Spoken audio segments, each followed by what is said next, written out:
الرحمن الرحيم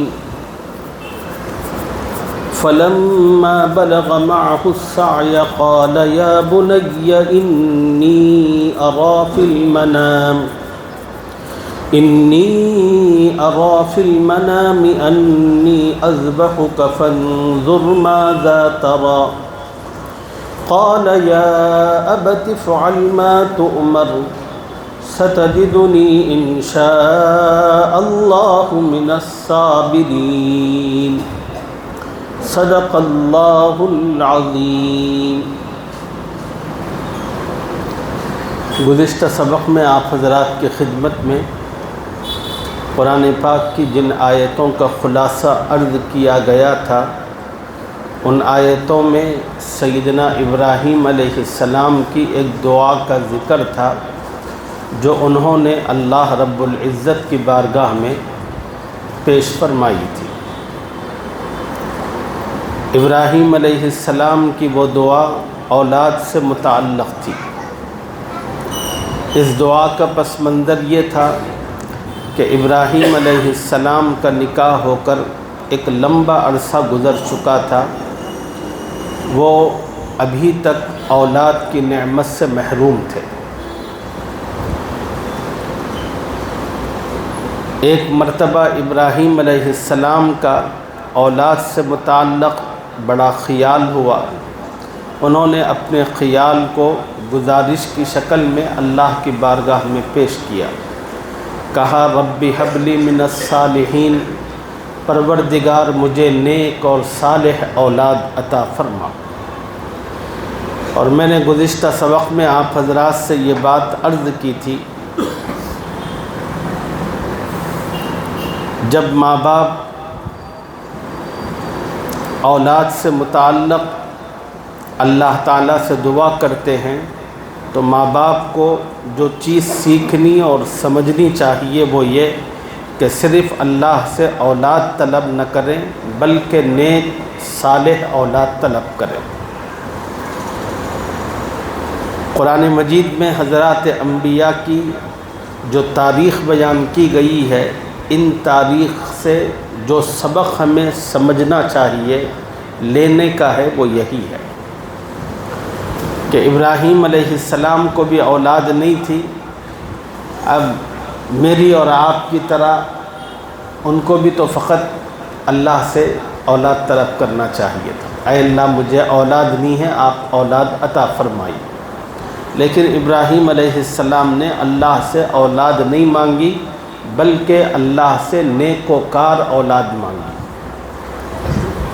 اس میں راز یہ ہے کہ اگر اللہ تعالیٰ کسی انسان کو اولاد دے مگر وہ اولاد ماں باپ کے حق میں نیک نہ ہو تو پھر ماں باپ کو کی زندگی موت سے بدتر ہو جاتی ہے اسی اولاد کی وجہ سے۔ پہلے تو آدمی تڑپتا ہے کہ اولاد نہیں ہے، اولاد نہیں ہے، جب اولاد ملتی ہے اور وہ نیک نہیں ہوتی اور وہ اپنی بدعملی اور غلط تربیت کے نتیجے میں ماں باپ کو جب تکلیف اور اذیتیں دینے پر آتی ہے تو پھر ماں باپ سوچتے ہیں اور بچے سے کہتے ہیں کہ بہتر تھا کہ تو ہمیں ہوتا ہی نہیں، یا پھر ماں باپ کہتے ہیں کہ بہتر تھا کہ ہم بچپن ہی میں تیرا گلا گھونٹ دیتے، آج یہ دن تو دیکھنا نہ پڑتا۔ یہ تمام کی تمام صورتحال ان ماں باپ کو درپیش ہوتی ہے جو اللہ سے صرف اولاد طلب کرتے ہیں۔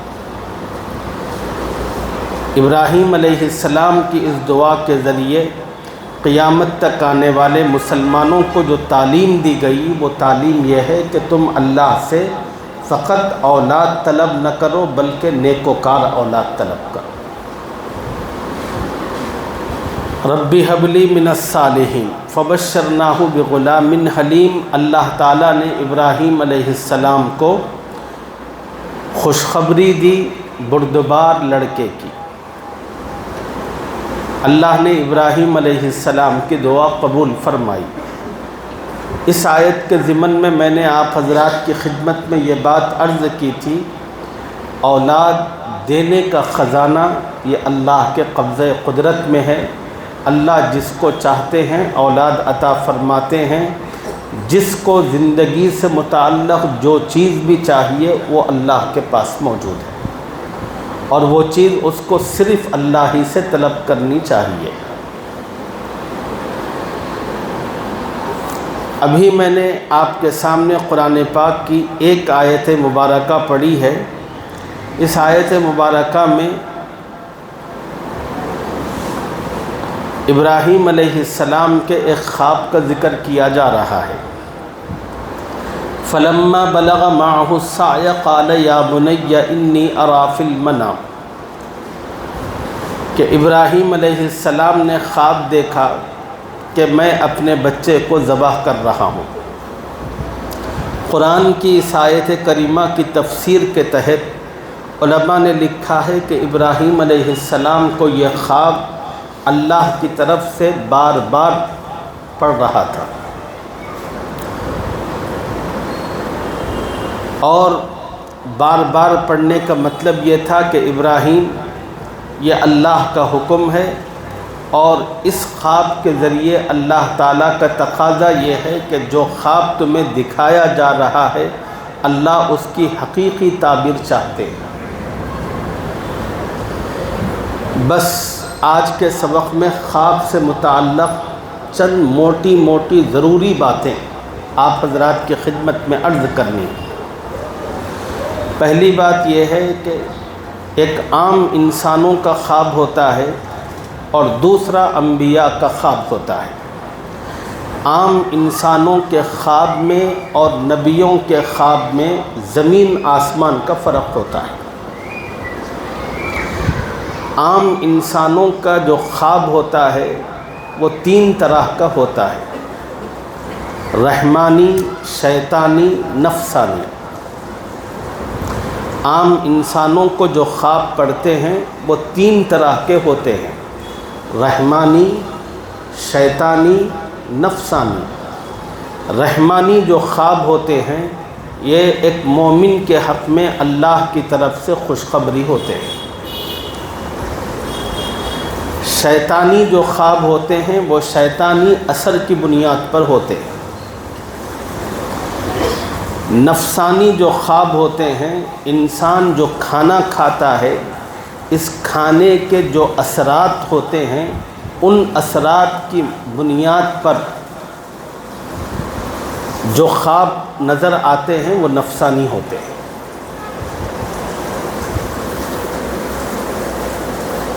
مثال کے طور پر بہت ساری مرتبہ انسان کچھ اچھا کھانا کھا لیتا ہے تو پھر اس کا نفس اس کو بدمست کرتا ہے، پھر انسان کو کچھ ایسے خواب پڑتے ہیں، ان خوابوں کے نتیجے میں اس کو صبح میں نہانا پڑتا ہے۔ سمجھ میں آیا؟ یہ جو خواب ہے وہ آپ کے کھانے کے اثرات کا نتیجہ ہے، اور ان خوابوں کو نفسانی خواب کہتے ہیں۔ اور دوسرے جو خواب ہوتے ہیں وہ شیطانی ہوتے ہیں۔ شیطانی خواب ڈراؤنے قسم کے، مختلف قسم کے مردے اور اس قسم کی جتنی بھی جو گھٹیا چیزیں جو بعض وقت انسان کو خواب میں نظر آتی ہیں، یہ تمام کے تمام خواب وہ ہوتے ہیں جس کا تعلق شیطان مردود سے ہوتا ہے، وہ اس کی کارستانی ہوتی ہے۔ کچھ خواب ہوتے ہیں بڑے اچھے ہوتے ہیں، اور یہ جو اچھے خواب ہوتے ہیں یہ رحمان کی طرف سے، اللہ کی طرف سے مومن کے لیے خوشخبری ہوتی ہے۔ تو عام انسانوں کو جو خواب پڑھتے ہیں وہ تین طرح کے ہیں: رحمانی، شیطانی، نفسانی۔ انبیاء کرام علیہم السلام کو جو خواب پڑھتے ہیں وہ ایک ہی قسم ہے، وہ ہے رحمانی۔ انبیاء کو کوئی شیطانی خواب نہیں ہوتا، انبیاء کو کوئی نفسانی خواب نہیں ہوتا، بلکہ انبیاء کرام علیہم السلام کو جو خواب دکھایا جاتا ہے وہ خواب وحی کا ایک حصہ ہوتا ہے۔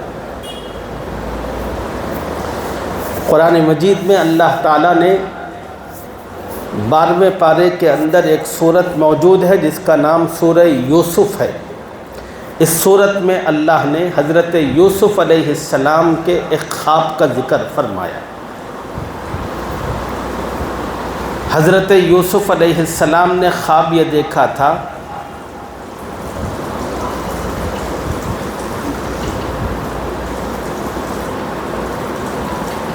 ستارے اور شمس و قمر، 11 ستارے، چاند اور سورج انہیں سجدہ کر رہے۔ اس خواب کا ذکر قرآن میں موجود ہے۔ یہ الگ بات ہے کہ اللہ تعالیٰ نے اس کی تعبیر یوسف علیہ السلام کو ایک لمبے عرصے کے بعد دکھائی۔ یوسف علیہ السلام نے وہ خواب دیکھا تھا اپنے بچپن میں، اور اپنے باپ کے سامنے اس خواب کا تذکرہ کیا تھا۔ اللہ نے اس کی تعبیر ایک لمبے عرصے کے بعد کروائی۔ تو اس سے یہ معلوم ہوتا ہے کہ انبیاء کا جو خواب ہوتا ہے وہ سچ ہوتا ہے اور وحی کا ایک حصہ ہوتا ہے۔ یہاں بھی ابراہیم علیہ السلام کو جو خواب دکھایا گیا وہ خواب بھی سچا خواب تھا۔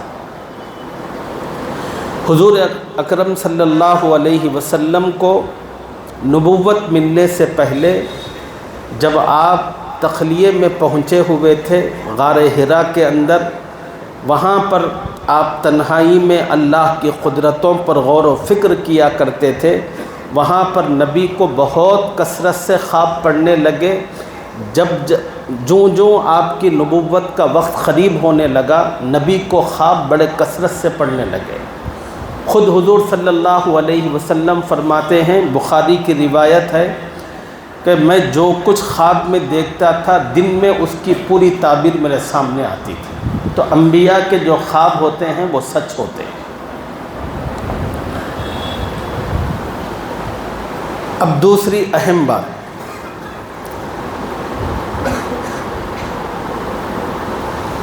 اب عام انسانوں کو جو خواب پڑھتے ہیں، لوگ اپنے خوابوں سے متعلق بڑے پریشان ہوتے ہیں، اور پریشان ہونے کی وجہ یہ ہے کہ ان کو علم ہی نہیں ہوتا۔ اب میں نے آپ کو بتایا کہ آپ کے خواب 3 قسم کے ہوتے ہیں، تو اب آپ کو خود سمجھ میں آ گیا کہ کیسا خواب پڑھے تو کیا ہوتا۔ اگر آپ کو نفسانی خواب پڑھے تو سمجھ میں آ جائے گا، شیطانی خواب کیسا ہوتا ہے وہ بھی بتا دیا، رحمانی خواب۔ اب انسان جب خواب پڑھتا ہے تو پھر اس کی تعبیر معلوم کرنے کے لیے بے چین رہتا ہے۔ بہت سارے مصلی مجھ سے بھی آ کر اپنے خواب کی تعبیر معلوم کرنے کی کوشش کرتے ہیں۔ میں سب مصلیوں کو بتاتا ہوں کہ بھائی مجھے خواب کی تعبیر معلوم نہیں۔ بہت کم علماء ہیں جو خواب کی تعبیر جانتے ہیں۔ خواب کی تعبیر کا علم ہر کوئی نہیں جانتا، بہت کم لوگ ہیں جانتے ہیں۔ اچھا، اب پھر سوال پیدا ہوتا ہے کہ بھئی جب خواب کی تعبیر نہیں معلوم تو پھر کرنا کیا ہے؟ تو عوام الناس کے لیے جو میرا مشورہ ہوتا ہے وہ یہی ہوتا ہے کہ دیکھو، خواب کے سلسلے میں نبی کی ایک حدیث ہے، وہ یہ ہے کہ انسان جب تک اپنا خواب بیان نہیں کرتا اس وقت تک اس کی تعبیر معلق رہتی ہے، لٹکی ہوئی۔ جب انسان اپنا خواب بیان کرتا ہے تو پھر سامنے والا سن کر جو بھی کہتا ہے وہی اس کی تعبیر ہوتی ہے۔ اسی لیے کہا جاتا ہے کہ خواب ہر ایرے غیرے نتو خیرے کے سامنے نہیں بتانا، اس لیے کہ آپ نے خواب بھلے بیوی کو بتایا یا اپنے کسی دوست کو بتایا، اب وہ سن کر جو بھی لفظ بولیں گے پہلا وہی اس کی تعبیر ہے۔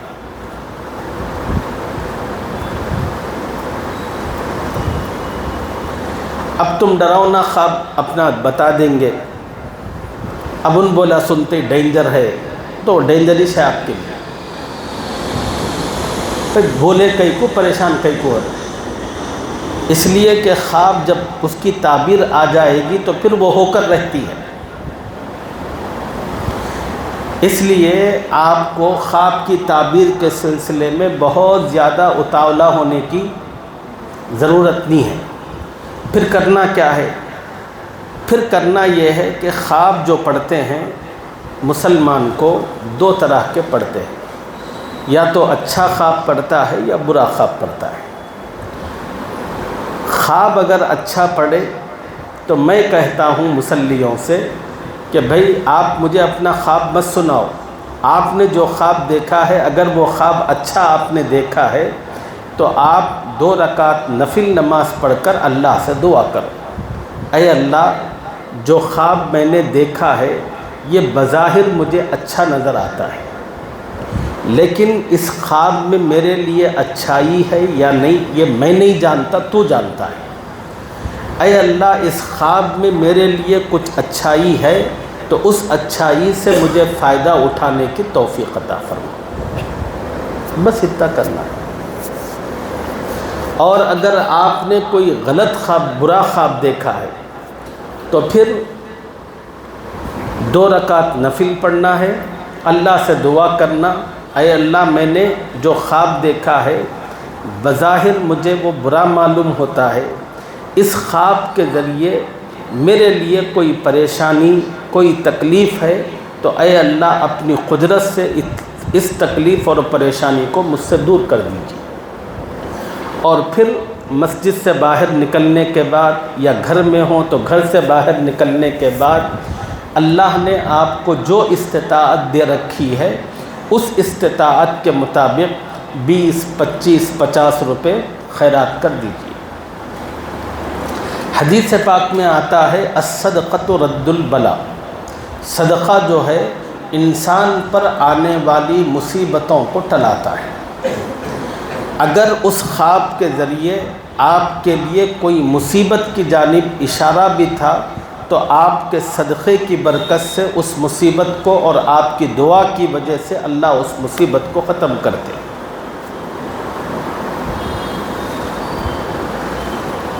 بس یہ چند مختصر سی باتیں تھیں خواب سے متعلق، ذہن میں آئیں تو عرض کر دیں۔ اللہ اپنے کرم سے ان باتوں کو یاد رکھنے اور اس کے مطابق عمل کرنے کی مجھے اور آپ سب کو توفیق عطا فرمائے۔ انشاءاللہ آیتوں کی جو تفصیل ہے وہ اگلے سبق میں آپ حضرات کی خدمت میں عرض کریں گے۔ سبحان اللہ۔